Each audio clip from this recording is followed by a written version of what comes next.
Hello, and welcome to the Freebin, podcast of the Toledo Public Library. My name is Sophia.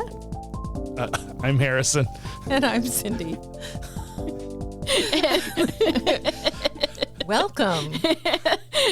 We're here to talk about birds. I think we're also having a giggly day. Yeah. We had we were working on scheduling a guest for this episode. We'll bring in a guest hopefully soon to talk about birds with some detail and expertise. But today it's just us. Today's just us. And we're here to talk about our favorite birds.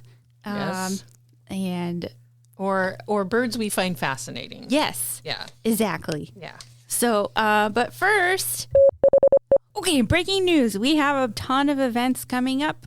Are you ready? Ready. Okay. Ready. So tomorrow from 1 to 2 p.m., we have our first iteration of our new quarterly program called Spice Club.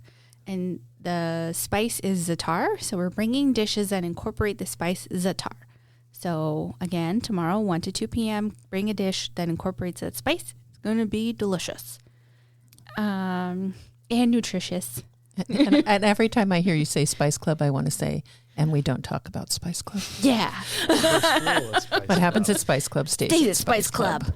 That's right. And then starting next month, we have an adult craft on March 7th from 2 p.m. to 4 p.m. I would hurry and sign up. Mm-hmm. We are doing a toadstool cross stitch. Ooh. Very exciting. And then you get to go home with your toadstool cross stitch kit for further practice. Yeah. Very exciting. And then we have our normal events, knit and stitch, on the first and third Tuesdays of every month. Bring any craft project, and that's from noon to 2 p.m.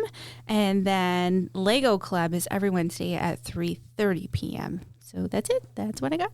Yeah, I think, too, the ladies that come to Knit and Stitch, they'd love to have you bring, like, your problem, if you're having a problem with something, because they're all really knowledgeable. They're wonderful. Yeah. They're a wealth of resources. Yeah. Keep it to a fiber arts related problem, though. You know? Well, yeah. Can't guarantee that we can solve others. Right. Which is not to say you can't chat about it, but Yeah, that's true. That's true. But bring your stuff. Yep. And come. Yes. nice. All right. All right, here we go. And now, Beverage time. it's beverage time. I see that we're theme. We have a theme. Yeah. Yeah. Playing it safe. I think this is safe this time. Didn't go with something really super out there. Just going with the classic Parrot brand coconut milk drink with pulp. I realize now as I look at it that it has pulp, and I know Cindy is not a fan of the pulp drinks. No, but it's okay. I'm willing to try again. Keep an open mind. Yes, it depends on how thick it is. It looks kind of thin. It does. It doesn't look like the pulp is. Did we have this before where there was like lots of pulp in it or something like that? We've had some of Parrot's other products that do contain coconut pulp.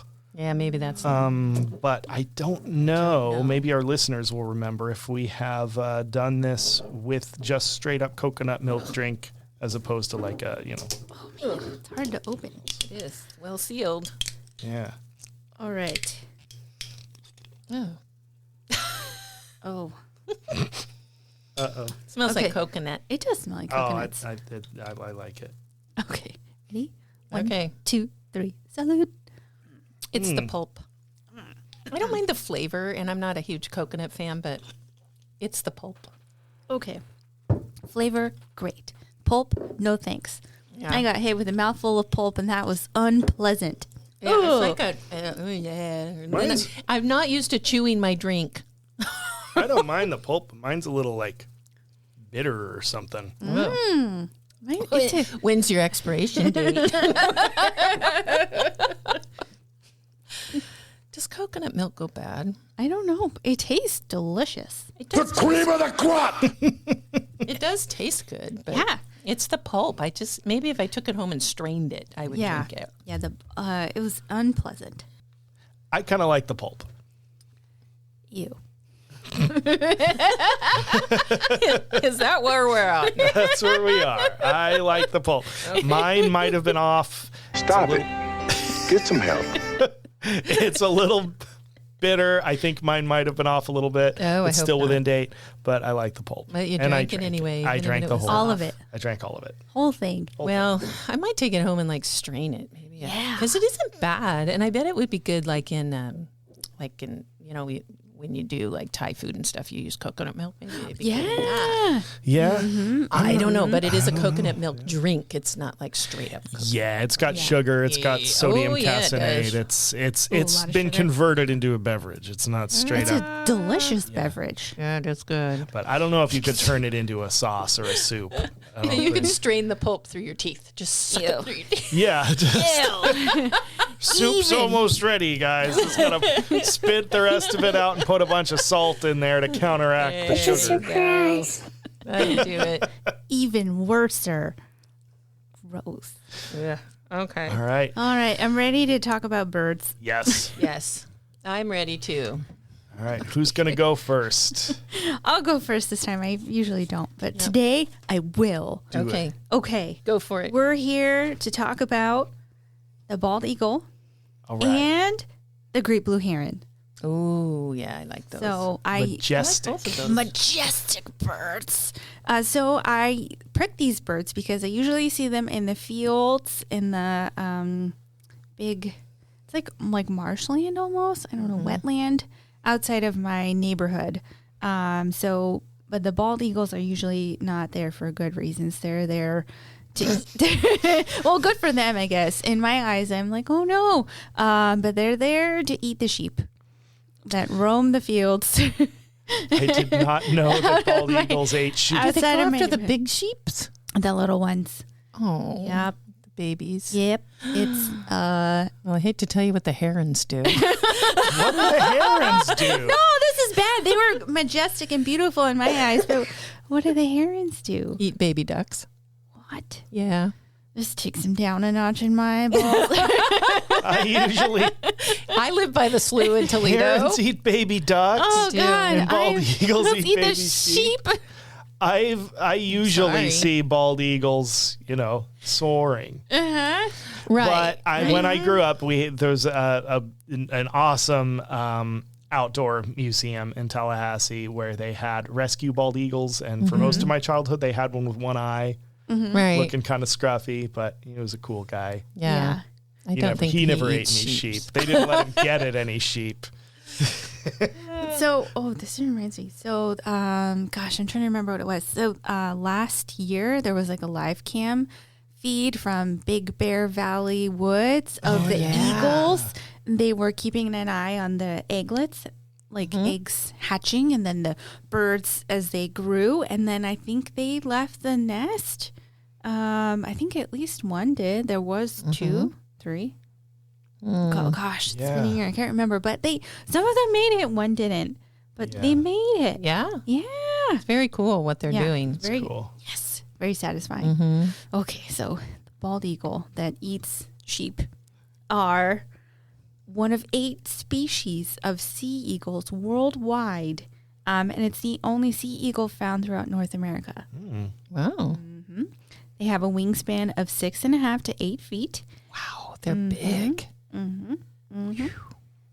And then they have distinctive features. Their white head in comparison to their very brown body and yellow beak, which makes them very recognizable. And their adult plumage is acquired at 4.5 to 5 years of age. Oh, okay. So, yeah, that makes sense because I'll see the juveniles outside my house, but they don't quite have the plumage yet. But now I know why. The females are larger than the males, and what else? And tougher. And what else? The bald eagle breeds in 32 of 36 Oregon counties and is found throughout the state during non-breeding season, like outside my house. That's right. It was brought back from the brink of extinction when the federal government banned the use of DDT in 1972 and listed the eagle under the Federal Endangered Species Act in 1978. Recovery took decades. And then it was removed from the endangered species list in Oregon in 2007.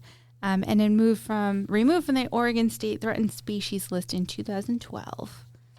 So the more you know. And That's then the cool. sheep were put on. That's right. They're endangered. On the list. That's cool. 'Cause, around Threatened species. around here, I mean, you see them kind of a lot. Yeah. Yeah. It's really amazing when you hear those recovery stories. Yeah. I remember back in the 70s when bald eagles were like, don't touch them. You know, they were very close to being gone. Yeah, but now here they are. They're back. Yeah. They're majestic. I love hearing their calls, which are not like how you hear them in the movies. It's very different. What do they do? I can imitate it. I cannot. But it's not that. It's not. It's not that. No, it's not that. That whistly. No, Yeah. it's like it's more sweet. I don't know, in like clicks and like short. It's not like the like you hear in the movies. It's not like that at all. Yeah. We'll have to like link a video or something. A Yeah. calming video of eagle Right. sounds. Soothing Not the videos eagle outside sounds. here. Not 10 eagles. hours. Not them do it. feasting on the lambs. Well, you know, ASMR bald eagle eating sheep. I did it like a calm video of bird calls at story time. Yeah. I don't know how calming it was, but I tried. I thought it was calming. The bird feeder video. Yeah, It's really cute. Yeah, yeah, I've seen some that are like they make bird houses and then they put little cameras in them. Yeah. So you can watch them build their nest and they're pretty cool. I've seen one of those for owls. Oh man. Yeah. It wasn't as clear as the eagle video, but it was great. I think there was another one for raccoons. Yeah. Yeah. Yeah. And they like sleep all crazy and Yeah. sideways. It's very cute. Yeah. It's a cool idea to be able to see that because in general we don't see the secret lives of pets. No. So cool. All Well, right. before you talk about your Great great blue heron. I just want to say that the bird expert that comes on after this episode is over might correct me on the fact that they eat baby ducks, but my understanding is they do. This makes me really sad. I know. Well, 'Cause the ducks are really smart because down by the slough, I mean, for a while there we didn't have any, and then they nest in the grasses along the edge of it, and if there's a condor. Or if there's a heron, a blue heron, they will be, or any heron, because there's white ones that are there and gray ones. We have several. The ducks will be like out patrolling. And if he even makes a move, they're like, I mean, they are very protective of their babies and their nests. And Wow. yeah. You know what? That makes sense because when there's a lot of rain, then we'll get like a huge, obviously it's a wetland, so there'll be like a huge puddle, like a lot of water. And the ducks will come and they've got their babies with them. And so now that makes sense why I see herons also during that time because they're eating the baby ducks. Because food source. I'll say this is anecdotal, but I've never had koi at home, but I used to take care of some for work.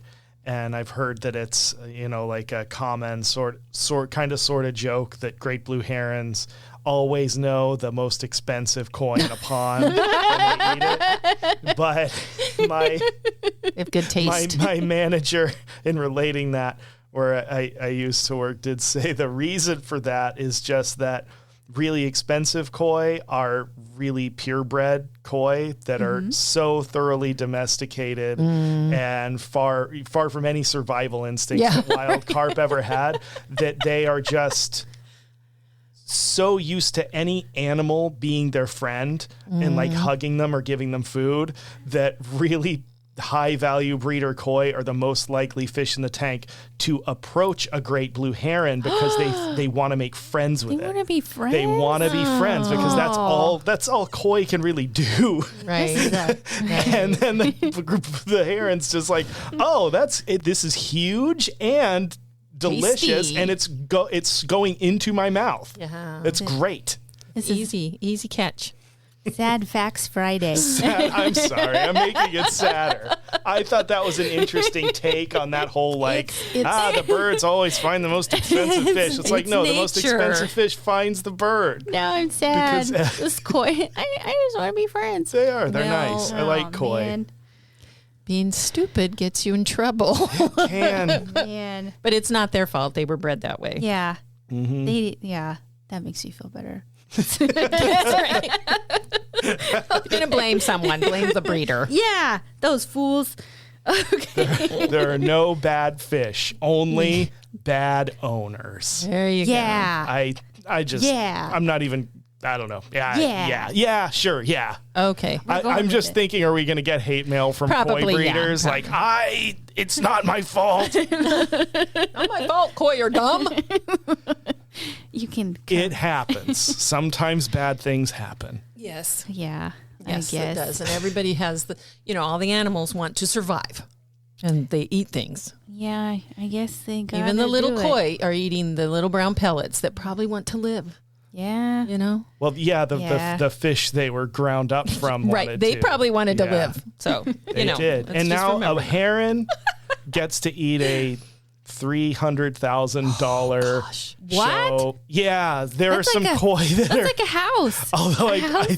I have a feeling a lot of folks who have fish that cost that much are Not worried. keeping them in. I was gonna say, indoors, not letting somewhere them where go herons outside. can't get at them. Yeah, Maybe they do. I don't know. Maybe they're like, okay, I'll just buy another fish.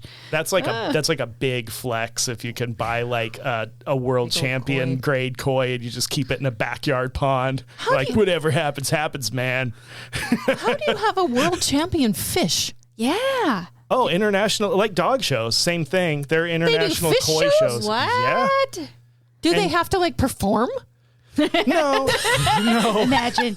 because again, carp, they're wonderful, they're friendly, they're a lot more fun personality wise than people give them credit for. But again, not problem solvers, Okay. not the most complex people in the world. So yeah, it's all on How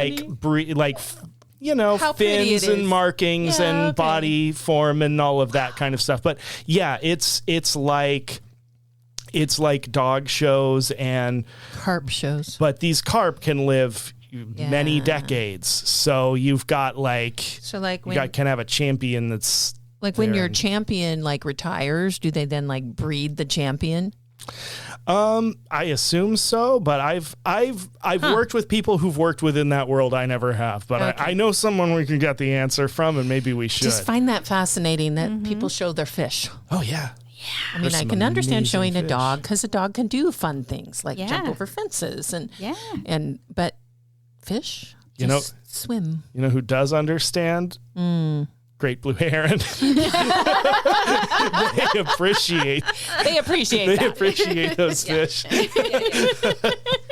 Let's show those fish. Let's learn. Let's learn. Let's learn more about them. Sorry. Oh no, don't worry. This is great. So this is one of the most widespread and familiar water birds in Oregon. It's the largest heron in North America, standing approximately 4 feet tall. Whoa, Whoa. that's almost as tall as I am. It's light gray with a white crown, cheeks and throat, rusty thighs, and a uniformly yellow bill. Adults develop long gray-white plumes on the chest, neck, and back during breedings, and juveniles have similar plumage but may be distinguished by absence of breeding plumes, a dark crown, and dark upper bill. I don't know that I've ever seen them that close to notice, but maybe next time. Yeah. Now you know what to look Now I for. know. They may frequent many habitats from shallow areas of marshes, lakes, streams, and oceans, where they feed on fish, amphibians, and aquatic invertebrates, to pastures and dry fields, where they hunt for rodents, primarily during the winter. They're highly adaptable and may be found hunting in urban settings, such as ponds of city parks. Whoa. Where the ducks are. Where the ducks are. It doesn't say they eat ducks, but well, they're hanging Doesn't in say a they pond. it doesn't Don't say eat they don't eat ducks. I'm going to They thought email. they'd horrify their people if they put that in there. I'm going to email the Oregon Department of Fish and Wildlife and be like, I have follow-up questions. I have lots of questions about the Dear ducks. sir or ma'am, I have follow-up questions. That makes sense that they're in the pastures and dry fields, because what's outside of my house? Pastures and dry fields. So the more you know. There you go. All right. Yay. That's it. That's Cool what I got. stuff. Those are cool Oregon birds. Yep. Yeah, very cool. What do you got, Harrison? I have one. Okay. I'm going to talk about the kākāpō. What does that look like? I'm going to pull up I need a picture. I'm going to pull up a picture of a kākāpō. It's the largest parrot in the world. Oh, yeah. I was looking at those And when I it was looking for my looks bird. Like that. Is it fat? Yes. It's adorable. the heaviest parrot in the world. It's big. It's fat. It's sometimes called an owl parrot. It can't fly. Well, you know, So what does it do? it does its best. It hops. Yeah, it does its best. It doesn't do a whole lot. Maybe if it slimmed down, it could fly. They're very, very endangered. They are bet. native to New Zealand. They used to be everywhere in New Zealand, but encroachment from humans and introduced predators Right. have pushed them onto just a few islands that are protected, where there are Right, still right. populations of kākāpōs. But they get to be. Where's the they can be up to 25 inches long. I'm pulling up the And really fat. weight. Yes. Like long and wound. Where's the weight here? Males have an average weight of 4.4 pounds. Females 3.3 pounds. For a bird is That's a hefty. pretty chunky. It's the heaviest.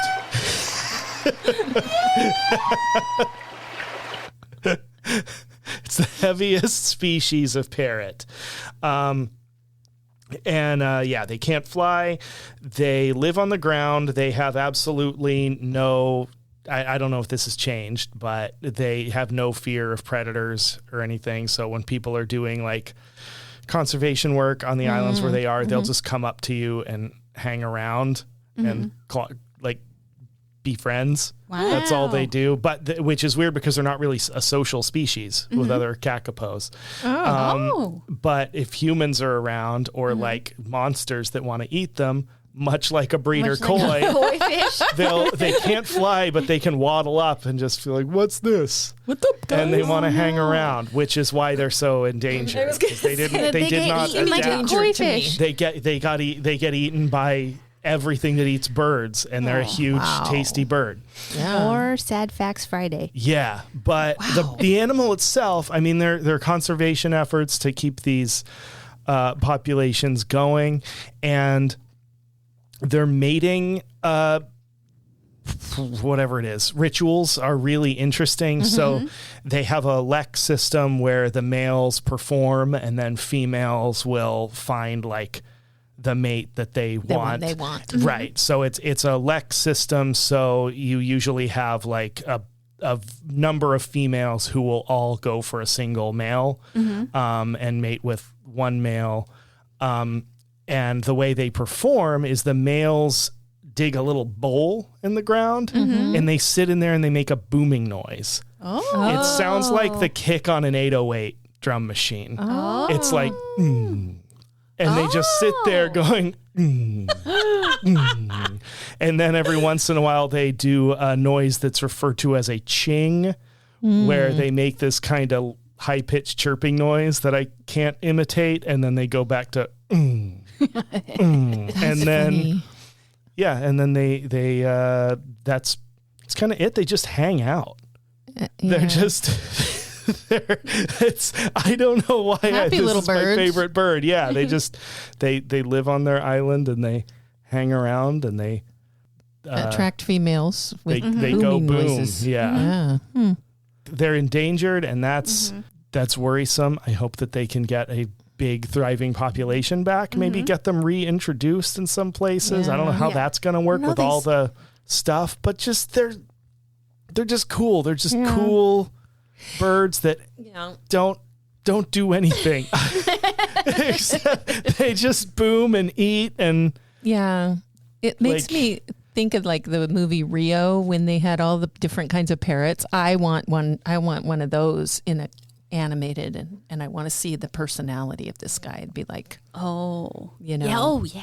It You would be know? played by Seth Rogen. Yeah, or something like that. You know, somebody think who's so. like, A cursing. dude. I you was, know. yeah, he probably swears a lot.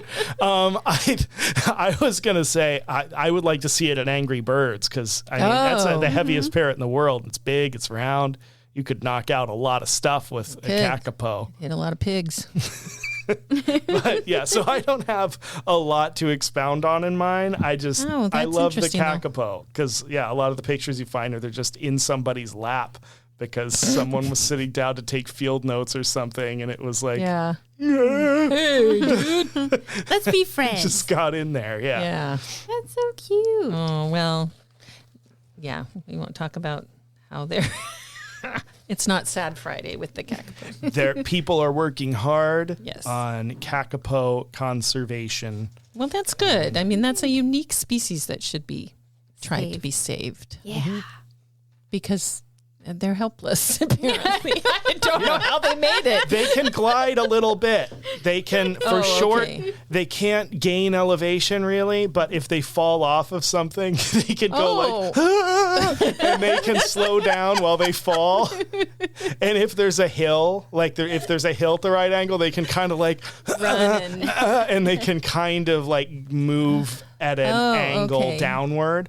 And the females tend to be a little lighter, so they tend to do a little better than the males. okay. But they can do okay, but they can't get all the way there. well, apparently They they've work done really okay hard. for as long as they've been around. Yeah. I mean, they're still around, so They're doing their best. all the predators Yeah. got them. Yeah. So so when I was growing up, my sister owned pigeons. So I picked the humble pigeon. Ooh. And my uncle, who lived out in the Brownsville area, had homing pigeons. And so I'm going to talk a little bit about the humble pigeon and its place in our world, which it's actually kind of interesting. Carrier pigeons are a type of homing pigeon that's been used throughout history to deliver messages over long distance. Okay.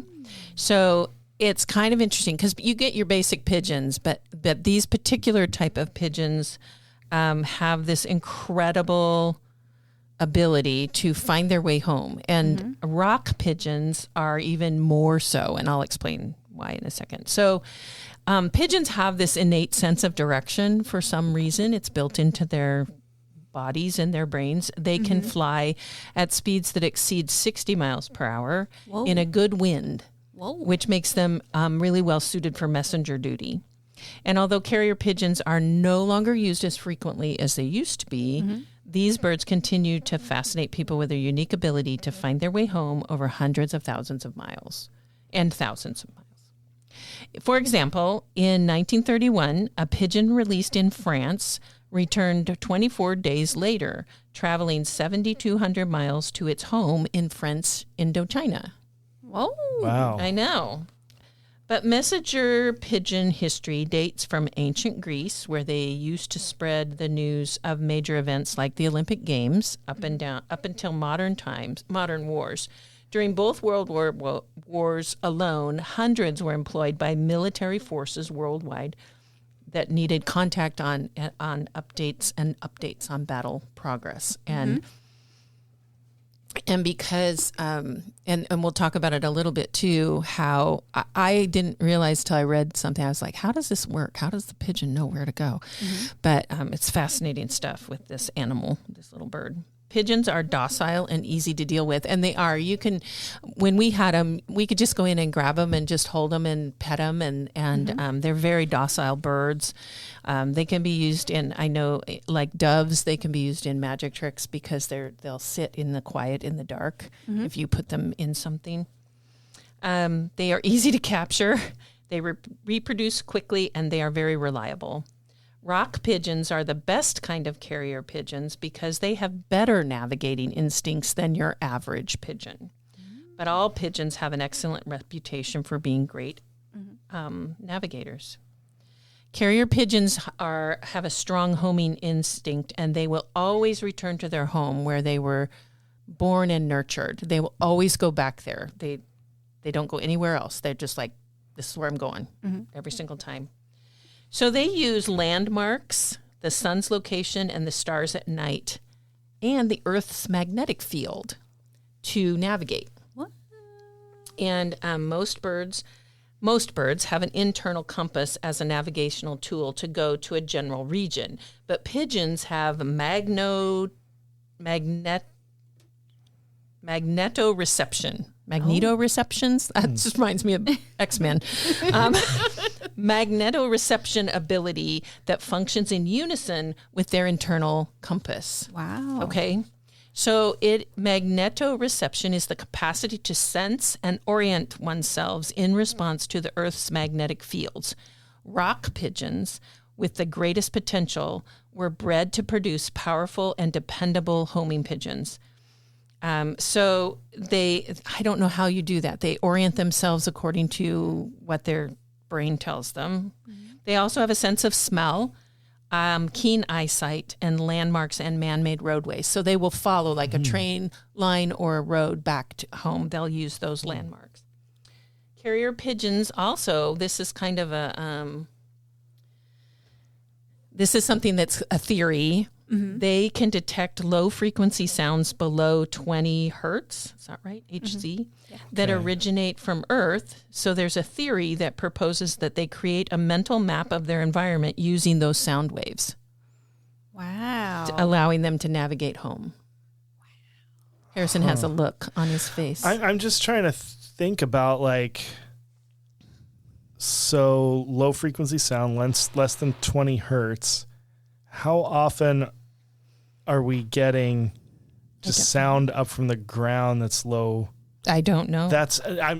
I'm just curious how that works, because I'm like, it seems like to use that for navigation, they would need a constant source of some kind of background noise, and I'm like, I don't know how you'd be detecting low frequency sound that's not a signal that's being generated from something, but just like, that seems like something that would dissipate really easily in background noise, but I don't know. It's just a theory that they've kind of studied a little bit.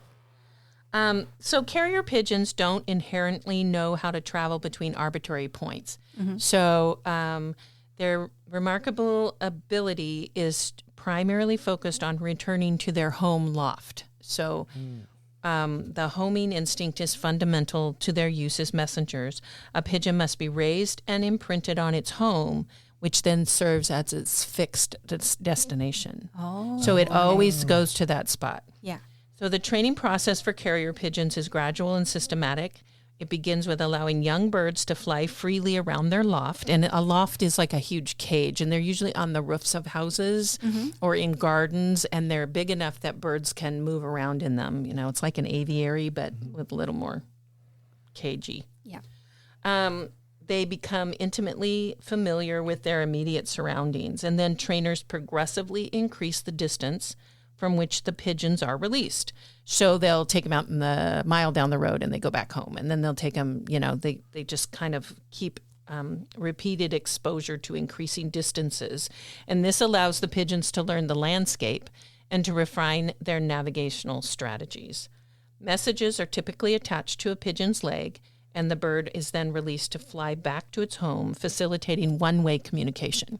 So when the Army used them, they would have a trainer. They would designate these pigeon people, and they would have them train a lot of pigeons, and then they would take 2 or 3 and with them when they went to the front lines, and then they could send them back, and they would go back to that loft to where the owner then would have the ability to get that message to somebody. Oh, because they can't just say, okay, go to headquarters. Yeah, unless headquarters has a loft. Yeah, right. So it's only one-way communication. So, like, just World War I, they were using. Yes, pigeons, they used them in both the First World War. So for let's just say like the British. I mean, they're over in mainland Europe. If were the British using pigeons, and like, where would they go to? Because I'm just trying to think of like that amount of infrastructure.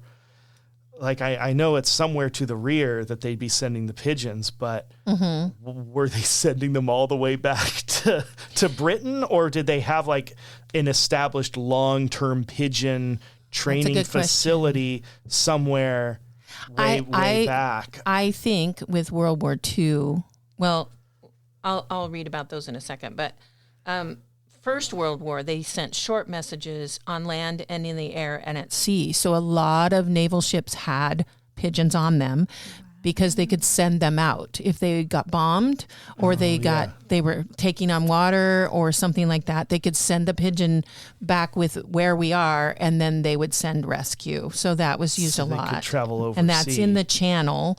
I mean, you're talking about the English Channel. Right. Yeah.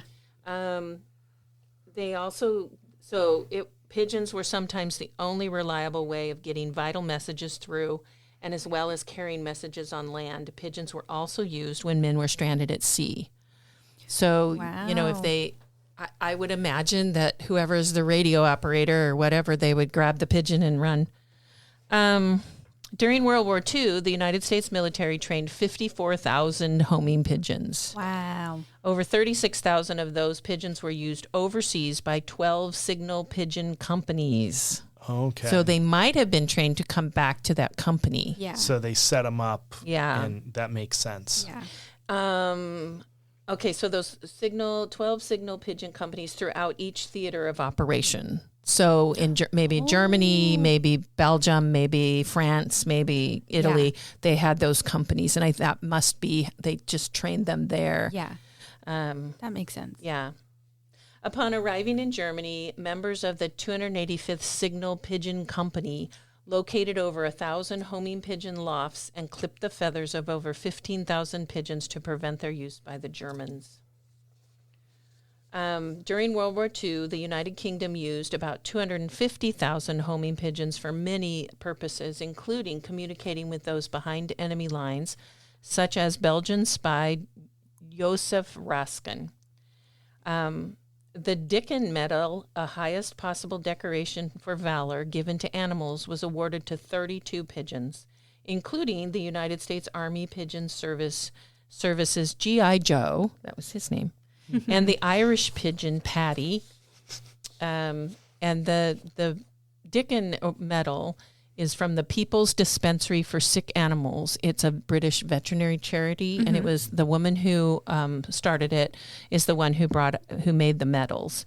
The Dicken Medal was awarded for conspicuous gallantry or devotion to duty while serving in military conflict. The medal was awarded 54 times between 1943 and 1949 to 32 pigeons, 18 dogs, 3 horses, and a ship's cat. Aww. I'm not sure what the ship's cat did. I'm curious to know, but they didn't say.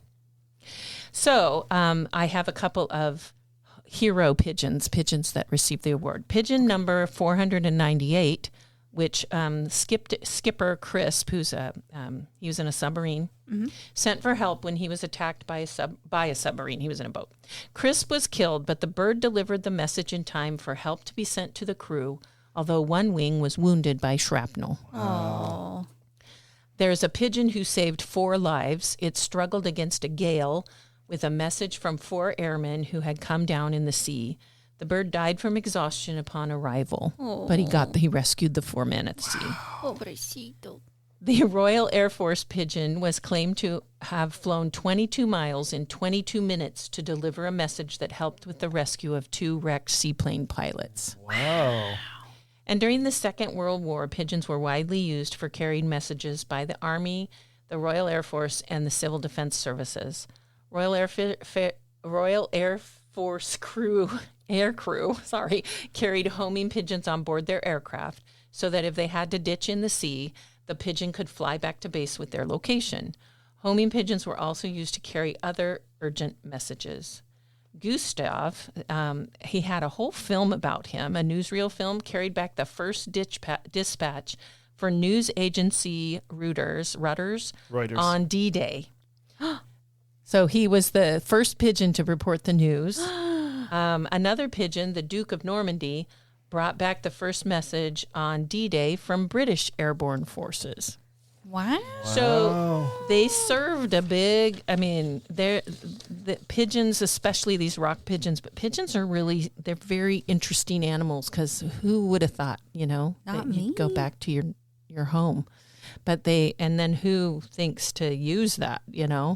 I wonder if a lot of them were like intercepted, and like, did you have to like code your messages just in case your pigeon got intercepted or shot down or whatever? Well, I don't know. I imagine that every message was coded just because they did that. But there were a lot of pigeons who were shot down and killed. There was a pigeon that was shot in the eye. He survived, but he made it back with the message. Wow. And so, they're kind of the unsung hero. They're brave little animals who just wanted to go home. And then I think, we can extrapolate that they probably wanted to serve their country, but they didn't. They're just animals. But, they were loyal. They're loyal, and they go to their home, and pigeons, one thing I really liked about them, they're a little smelly. If you have a birdhouse, though, it's just that way. Yeah. But they're just kind of sweet little birds that are really smart, And I would imagine they must know that what they're doing is important to the giant creatures that are they're feeding them and caring for them. Teaching them to do this thing. Yeah. And then they know when stuff is exploding, and they know that when the people around them are in danger or dying. So I would think they'd have to know, even if they don't understand exactly what it is they're doing, that they would catch the urgency, even if they don't know that they're carrying a message or what exactly everyone's saying. But when the huge animal that's been taking care of you looks you in the eyes and is like and then sends you into the sky, and you know what you're supposed to do, they I am extrapolating like you said not to, but you'd have to think they're like, I got to do this. Well, this is important. They have that instinct, I think, that we just go home. We just go home, and they knew home was safe. Yeah. And that was the place to be. But there was one thing that happened that on the battlefield, because they talk a lot about on the water, and I think that's really remarkable that they were able to, the airmen who went down, put their little note on there, and then, but the biggest issue was when if you this group of soldiers was being surrounded, and and I don't remember how this worked. I just read it. That they were able to send a message to that commander on the field, and he was able to move his men out of that. So that some really important strategic things were done with pigeons that you knew the chances of them getting intercepted and brought down and the message read was much less than having your radio, having your radio not work. Yeah. You could pretty much rely on them. I think it was something like 95% of the messages got through. That's amazing. And so, they were just, it's a really interesting kind of little piece of history that I just really love. And I think, they started, though, back in the ancient Greece, because you didn't have newspapers, you didn't have telegraph, you didn't have anything. So how did you get the news that the Olympics were starting this month, or that you need to get to Athens for this, or humanity found a way by observing the birds around them, what they did, they always come back. Mm-hmm. And they kind of went, oh, maybe we can use this. This is amazing. So I think it's just really cool history of the humble pigeon that oftentimes we look at and go, oh, what a nuisance.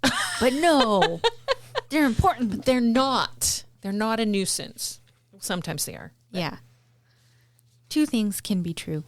That's right. Mm-hmm. Too many pigeons can be a problem, just like too many seagulls. Yeah. And some French fries. Yes. Mm-hmm. Mm-hmm. Anyway.